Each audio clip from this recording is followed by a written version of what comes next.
On Wednesday, Turkish President Recep Tayyip Erdogan said Turkey would end its offensive against the Syrian Kurdish YPG in northern Syria only if certain conditions were met. Our proposal to solve the issue in Syria in the quickest way is for all terrorists to drop their weapons, destroy their traps, and withdraw outside of the safe zone. Erdogan said Turkey intends to move forward until it can establish a safe zone about 35 kilometers deep along the line from Manbij to the Iraqi border. Turkey wants this area cleared of YPG fighters and believes Syrian refugees can then return to safely settle there. In the meantime, fierce fighting reportedly continued in several Syrian towns between Turkish forces and the YPG. The U.S. wants the fighting to stop immediately. The U.S. imposed sanctions on some Turkish ministries and senior government officials in response to Turkey's offensive.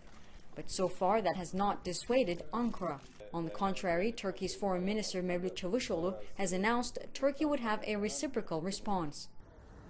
With hopes that dialogue may be more convincing, a U.S. delegation including White House National Security Advisor Robert O'Brien arrived to Turkey on Wednesday. And on Thursday, U.S. Vice President Mike Pence and Secretary of State Mike Pompeo are expected to meet with Erdogan. The United States wants to mediate between the Syrian Kurdish group, the YPG, and Turkey. Yet earlier, Turkish President Tayyip Erdogan said Turkey does not negotiate with terrorists. And for Turkey, the YPG is a terrorist organization.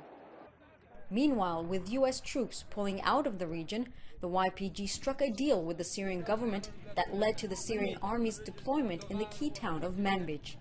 While Erdogan says he has no issues with the presence of the Syrian army in Manbij, he reiterated that the YPG would still need to be cleared from the area. With so many different forces in close proximity of one another, Russia also says it will push for dialogue.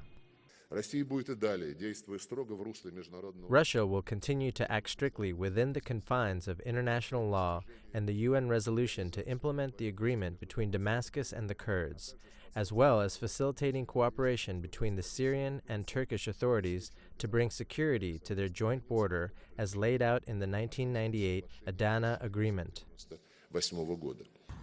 The Syrian government taking control of critical towns such as Manbij following the U.S. troops' withdrawal in northern Syria is a significant development in the region that will likely change the balance of power within the conflict. Michal Bardavid, CGTN, Şanlıurfa.